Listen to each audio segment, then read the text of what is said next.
Perbarui ilmu Islam kamu bersama Religion di tv1news.com dan TV1 Connect.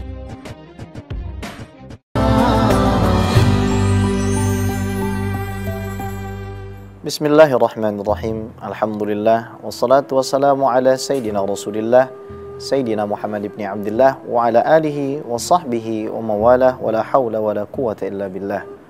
Ashhadu an la ilaha illallah wahdahu la syarika lah wa ashhadu anna sayyidana wa maulana Muhammadan abduhu wa rasuluhu la nabiyya ba'dah. Amma ba'du fa nawayna at-ta'allum wa ta'lim wal ifadah wal istifadah wal iqamah wal istiqamah wal hatha ala tamassuki bi kitabillah wa sunnati rasulillah ibtigha'a mardatillahi wa wajhil karim. Allahumma faqihna fid din wa 'allimna ta'wil waj'alna minal ladzina yastami'una al-qawla fayattabi'una ahsanah. Allahumma arinal haqqa haqqan warzuqna ittiba'ah wa arinal batila batila warzuqna ijtinabah wa adkhilna bi rahmatika fi ibadikas salihin amin ya rabbal alamin. Pemirsa, assalamualaikum Indonesia yang dimuliakan oleh Allah. Alhamdulillah, Allah subhanahu wa ta'ala telah memberikan kita kenikmatan yang teramat sangat besar sehingga kita bisa duduk di sini sama-sama kita niatkan menuntut ilmu kita. Semoga Allah Subhanahu wa taala menjadikan kita pemirsa seluruhnya yang ada di segenap penjuru tanah air orang-orang yang diridhoi oleh Allah Subhanahu wa taala. Kita dijadikan orang-orang yang istiqomah dan diberikan kematian yang husnul khatimah. Amin ya rabbal alamin. Berbicara tentang husnul khatimah, tentu saja tidak mungkin kita lepaskan kepada fakta bahwasannya kullu ibni Adam khata'. Setiap keturunan Nabi Adam alaihissalam pasti pernah berbuat dosa. Wa khairul khata'ina at-tawwabun, dan yang terbaik dari para pendosa adalah mereka yang bertobat kepada Allah. Namun tidak jarang di antara umat Nabi Muhammad SAW yang kurang begitu paham terhadap hakikat taubat, baik dari syarat dan tingkatannya. Oleh karena itu pada kesempatan kali ini Al-Faqir Ghais bin Abdurrahman bin Ja'far bin Alwi Segaf akan mengupas sedikit banyak tentang kriteria, syarat, dan juga level dan tingkatan taubat, sehingga bagi siapapun yang hendak kembali kepada Allah apabila menyusuri hal-hal yang akan disampaikan tadi, niscaya jalannya akan menjadi lebih mudah untuk mencapai keridhaan dan ampunan Allah Subhanahu wa taala. Al-Imam Abdul Wahhab Asy'arani radhiyallahu ta'ala anhu mendefinisikan taubat sebagai ar-ruju'u amma kana madhmuman fi syar'i ila ma kana mahmudan fi syar'i. Kembalinya seseorang dari satu keadaan yang dicela oleh syariat, dari satu keadaan yang tidak disukai oleh Allah Subhanahu wa taala, tidak diridhai oleh Allah Subhanahu wa taala, kepada satu keadaan yang diridhai dan di-approve atau diterima oleh syariat. Dari mencuri kepada tidak mencuri, dari ghibah kepada tidak ghibah, dari membunuh, menyakiti orang lain kepada tidak membunuh dan tidak menyakiti orang lain. Itulah hakikat taubat atau definisi taubat yang disampaikan oleh Al-Imam Abdul Wahhab Asy'arani di dalam kitab beliau Al-Minah Husaniyah Syarah Wasiyah Al-Matbuliyah radhiyallahu ta'ala anhum ajma'in. Pemirsa, assalamualaikum Nusantara yang dimuliakan oleh Allah. Sesungguhnya taubat memiliki syarat sebagaimana sholat juga memiliki syarat-syaratnya. Nah, kita semua mengetahui apabila salah satu syarat itu tidak dipenuhi, maka amal ibadah kita menjadi rusak. Begitu pula orang yang bertobat dan hendak kembali kepada Allah Subhanahu wa taala. Apabila dirinya tidak memenuhi syarat-syarat yang diajukan oleh para ulama setelah meneliti Al-Quran dan Sunnah Al-Mutahharah, maka taubatnya tidak akan diterima oleh Allah Subhanahu wa taala. Demikian pula orang-orang yang mempelajari tentang syarat taubat dan dia memenuhi syarat-syarat tersebut, maka insya Allah Allah Subhanahu wa taala akan menerima taubatnya. Apabila dosa seorang hamba tidak berkaitan dengan makhluk Allah, tidak berkaitan dengan hak adami atau keturunan Nabi Adam alaihissalam, maka ada 3 kriteria yang harus ia penuhi. Yang pertama adalah al-iqla'. Orang tersebut tidak melakukan perbuatan yang dia sesali tersebut.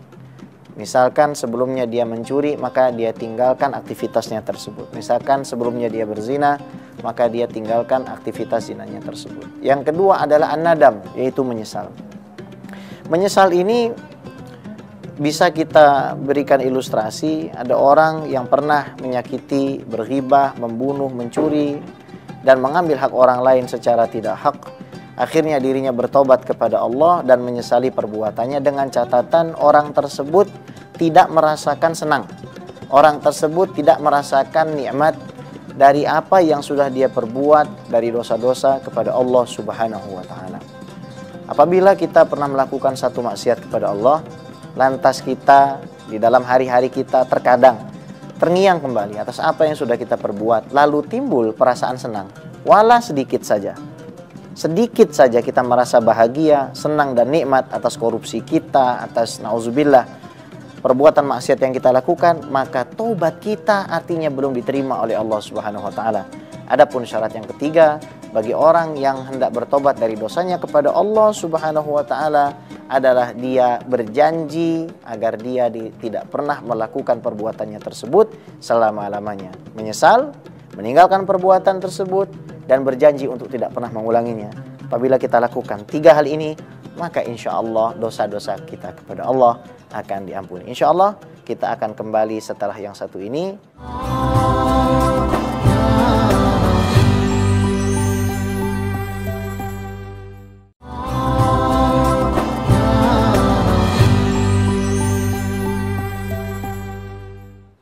Bismillahirrahmanirrahim. Pemirsa, Assalamualaikum Nusantara yang dimuliakan oleh Allah. Kalau tadi kita sempat membahas bagaimana kriteria bertobat orang yang berdosa kepada Allah Subhanahu wa taala, maka pada sesi kali ini kita akan membahas taubat dari dosa yang seseorang lakukan namun berkaitan dengan hak orang lain. Maka ada satu metode yang dinamakan istihlal, syarat atau prerequisite yang diberikan oleh para ulama bagi siapapun yang hendak bertobat kepada Allah Subhanahu wa taala, hendaknya dirinya melakukan istihlal. Apa itu istihlal? Alif dan sin pada kata istihlal artinya adalah thalabul halal. Apabila ada seseorang yang menghibahi saudaranya, mengambil hartanya, memukul wajahnya, maka diwajibkan bagi dirinya untuk meminta maaf. Apabila ada kaitannya dengan harta dan hutang, maka wajib bagi dirinya untuk mengembalikan hutang-hutangnya tersebut. Hal ini tentu saja memberikan kita satu peringatan besar, bahwasanya tidak segampang itu dosa seseorang bisa diampuni oleh Allah Subhanahu wa taala, terlebih apabila dosa tersebut berkaitan dengan orang lain. Maka daripada itulah Nabi Muhammad SAW pernah memperingatkan kita. Beliau bersabda, "Atadruna manil muflis?" Wahai para sahabatku, apakah kalian mengetahui siapakah orang-orang yang bangkrut? Maka para sahabat Nabi bertanya, "Al-muflis man la dirham lahu wala mata'." Orang-orang yang bangkrut di kalangan umatku adalah orang-orang yang tidak memiliki dirham dan juga perbekalan. Akan tetapi Nabi Muhammad SAW tidak memaksudkan bangkrut dalam urusan keduniaan. Beliau menjelaskan, al-muflis min ummati, orang yang bangkrut di kalangan umatku, man ya'ti yaumal qiyamati, adalah orang-orang yang datang di hari kiamat, bisolatihi, membawa semua pahala solatnya, wa zakatihi, membawa semua pahala zakatnya, wa siyamihi, membawa semua pahala puasanya, wa sadaqatihi, membawa semua pahala sedekahnya, thumma ya'ti man qad syatama hadza, kemudian didatangkan sekelompok orang yang pernah dia hina, wa qadhafa hadza, didatangkan sekelompok orang yang pernah dia fitnah, wa akhadha mala hadza, didatangkan sekelompok orang yang pernah dia ambil hartanya secara tidak hak dan halal, wa daraba hadza, didatangkan segolongan orang yang pernah dia sakiti, yang pernah dia pukuli, wa safaka dama hadza, didatangkan segolongan orang yang pernah dia tumpahkan darahnya, fa ukhidha hadza min hasanatihi wa hadza min hasanatihi, maka diambil dari pundi-pundi kebaikan yang sudah dilakukan oleh orang tersebut, sholatnya, puasanya, zakatnya, hajinya, wakafnya, umrohnya, semua pahala yang dilakukannya, yang dia inginkan supaya dia masuk ke dalam surganya Allah Subhanahu wa taala, ternyata justru malah ditumpahkan dan ditimpahkan kepada orang-orang yang pernah dia zalimi tersebut. Pertanyaannya, apakah urusannya selesai sampai di situ? Ternyata tidak. fa anna faniyat hasanatuhu qabla an yaqdiya ma alaihi turihat alaihi khotoyahum thumma turiha finnar. Ketika pahala kita sudah habis membayar semua kezaliman yang kita lakukan, maka Allah Subhanahu wa taala menimpahkan dosa-dosa orang yang pernah kita zalimi kepada kita, dan na'udzubillah tsumma na'udzubillah, kita dilemparkan masuk ke dalam api neraka jahanam. Maka pemirsa Assalamualaikum Nusantara yang dimuliakan oleh Allah, hendaknya kita betul-betul menjaga apa yang Allah titipkan kepada kita, yakni lidah dan tangan kita. Nabi Muhammad SAW mengingatkan kita ketika beliau ditanya ayul muslimina afdalu, dari semua orang yang beragama Islam, yang sholat, yang puasa, yang zakat, yang haji, mana yang paling utama di antara mereka? Nabi tidak menjawab bahwasanya yang paling utama adalah yang paling banyak sholat sunnahnya, yang paling banyak melakukan umrohnya, yang paling sering melakukan hajinya, yang paling besar masjid yang dia bangunnya, yang paling besar pesantrennya. Lah, tidak. Tapi Nabi SAW ketika mensifati siapa yang paling mulia dari semua orang Islam, man salimal muslimuna min lisanihi wa yadihi.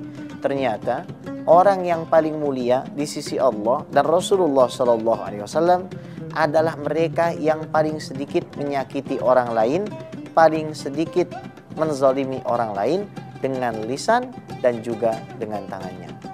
Taubat juga memiliki banyak aspek yang harus kita pahami, yaitu level yang harus kita lalui agar taubat kita menjadi diterima oleh Allah Subhanahu wa taala. Apabila kita tidak mengetahui level dan tingkatan taubat, maka khawatirnya kita sudah merasa bertobat kepada Allah, namun hakikatnya ada banyak hal yang belum kita taubati. Karena luasnya dimensi taubat tersebut, insya Allah akan kita bahas setelah yang satu ini. Tetap bersama kami. Assalamualaikum Nusantara.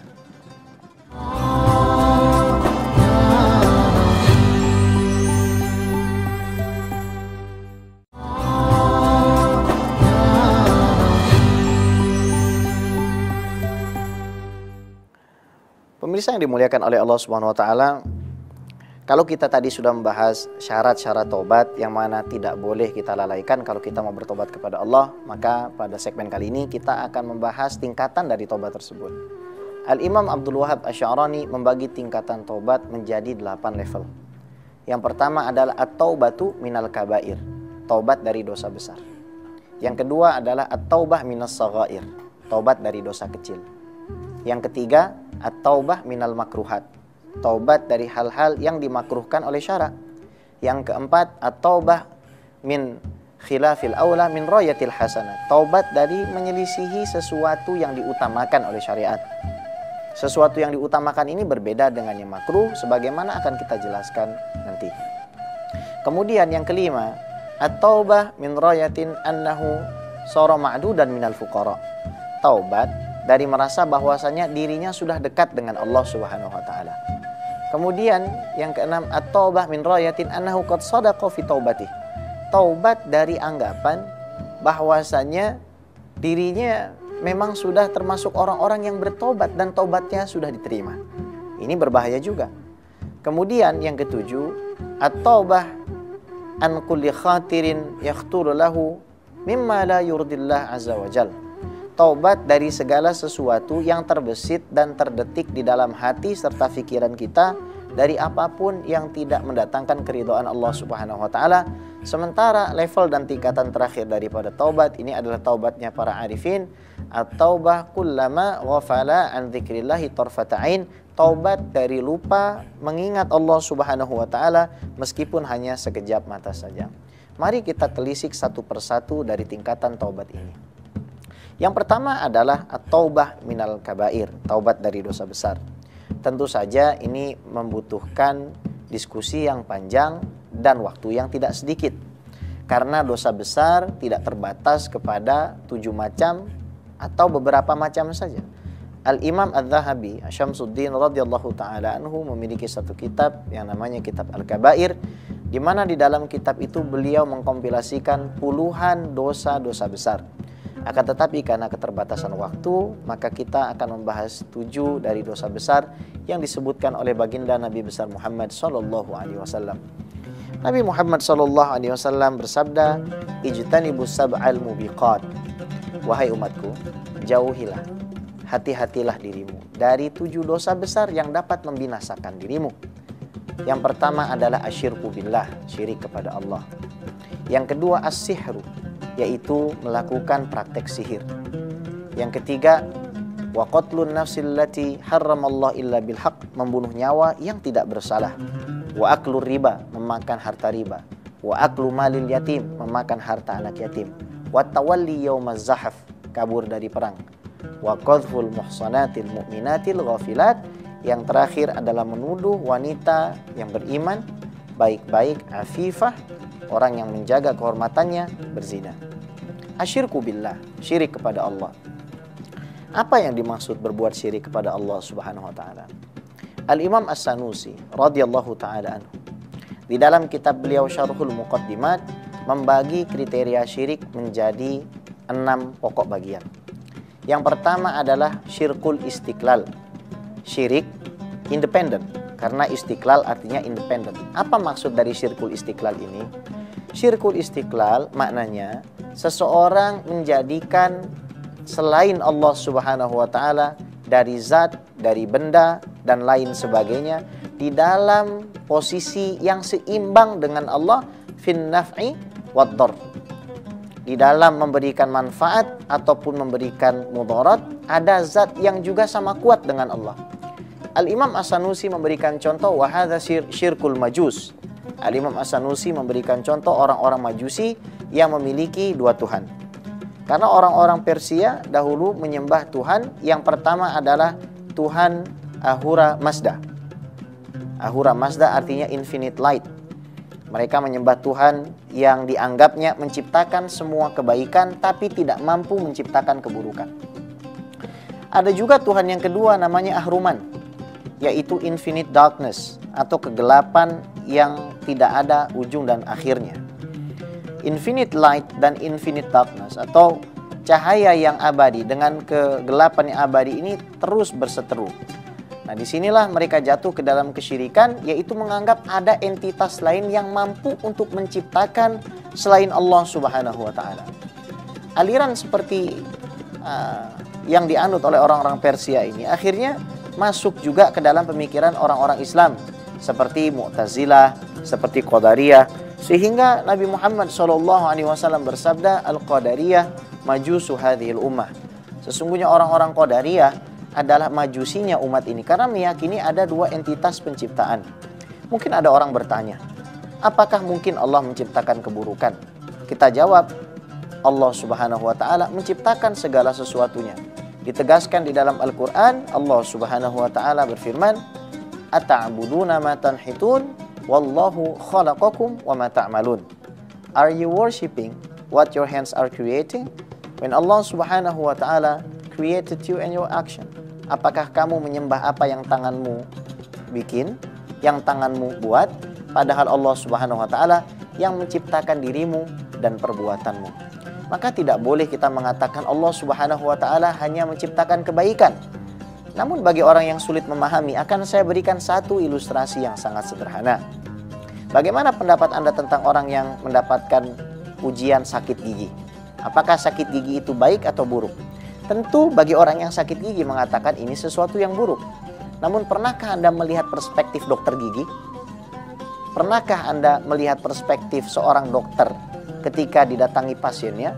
Tentu saja bagi dokter tersebut pastilah ada kebaikan yang juga diberikan oleh Allah Subhanahu wa taala kepada dokter tersebut meskipun melalui ketidaknyamanan seseorang yang diberikan musibah sakit gigi. Artinya karena spektrum pandang kita sempit, makanya kita cenderung memandang apa yang Allah berikan kepada kita buruk. Padahal Imam Ibnu Athaillah As-Sakandari mengatakan, rubbama a'taka famana'aka. Bisa jadi Allah Subhanahu wa taala memberikan sesuatu padamu padahal Allah menghalangi kamu dari keberkahan, menghalangi kamu dari hidayah. Wa rubbama man'aka fa'ataka, bisa jadi kamu dihalangi dari satu kebaikan duniawi padahal Allah Subhanahu wa taala memberikan kamu kebaikan yang kamu tidak bisa duga sebelumnya. Insyaallah kita akan lanjutkan pada pertemuan yang selanjutnya. Astaudiukumullah. Assalamualaikum Nusantara. Assalamualaikum warahmatullahi wabarakatuh.